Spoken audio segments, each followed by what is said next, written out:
Today we're going to talk about another one of the tools in our strategy analytics toolbox, how we measure return on invested capital. And again, strategy is designed to create economic value, capture it, and sustain it into the future. And one of the core questions in strategy is a firm doing a good job in creating and capturing economic value? And one way to measure that or to address that question is to look at their return on invested capital. And we like this measure because it takes into account the amount of capital investment that you need to make in order to generate profits in a way that return on sales will not do. So let's just talk through that with a simple example. So let's imagine the following business, and it's an Airbnb business. So what we have is a house, may look familiar to some of you, and right next door, the identical house, built the same time, maintained the same way, and so we've got 742 Evergreen Terrace and its next door neighbor 743 Evergreen Terrace. And by raw coincidence, both houses go on the market at the same time. And in both cases, there are interested buyers who want to buy the houses and rent them out, run them as a business, renting them out for Airbnb. So one buyer, we'll call him Bart, has got his eyes on 742 Evergreen Terrace, and another buyer, can you guess? We'll call her Lisa, decides she's going to buy 743. Okay, so since these are identical houses, the purchase price of the home, aka the value of the asset, is identical. In both cases, it's $1 million. And then the difference between these two businesses is that Bart, he's been a bit of a spendthrift. He hasn't saved much money, so he can only afford to put $100,000 in equity in the house. And Lisa, who's done a terrific job of being very prudent and thrifty and saving, she's able to put $900,000 in equity down in the house. Now, of course, the house costs $1 million, so both of them have to borrow some money to pay for the house. And Bart, because he, again, hasn't saved much money, he has to borrow $900,000. And it takes in the form of a mortgage. That's the long-term debt he's assuming. And Lisa, who's done a much better job of saving, she only has to borrow $100,000. Great. So they buy these houses same day and both create new businesses, renting them out as Airbnbs. And let's just say, for the sake of argument, both of them in their first year make exactly $100,000 in operating income, aka EBIT. Okay, so which of these businesses has done a better job? And you look at it and you say, on all dimensions, they're equal. They must have done exactly the same.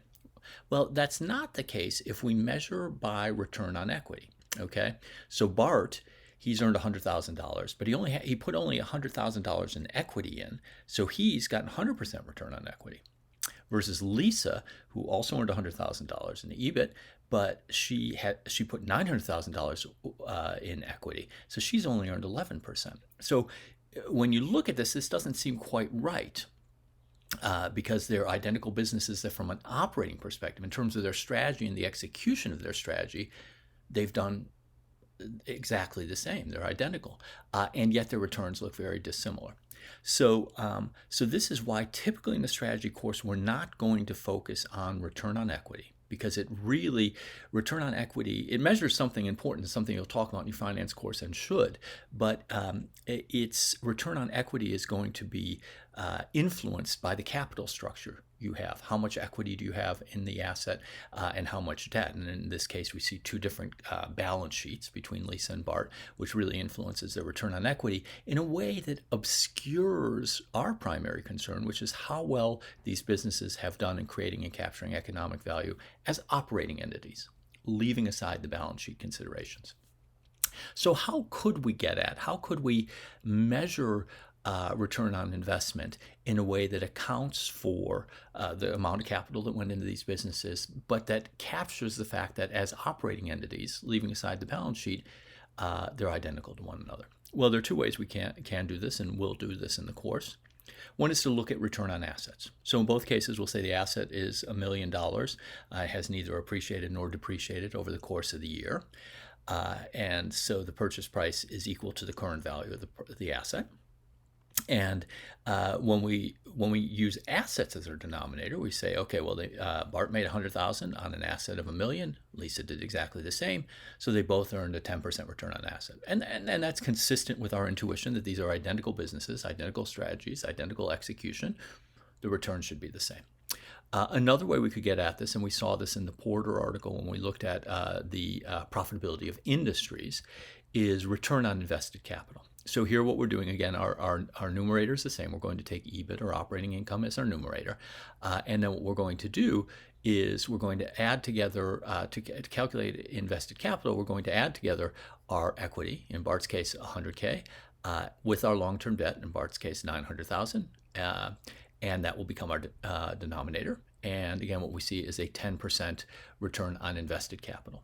And what's nice about this measure is it's the exact same number for Lisa, even though she has $900,000 worth of equity and $100,000 worth of debt, right? So it doesn't matter when you're calculating return on invested capital. It doesn't matter whether you've got a lot of debt and a little equity, or the inverse.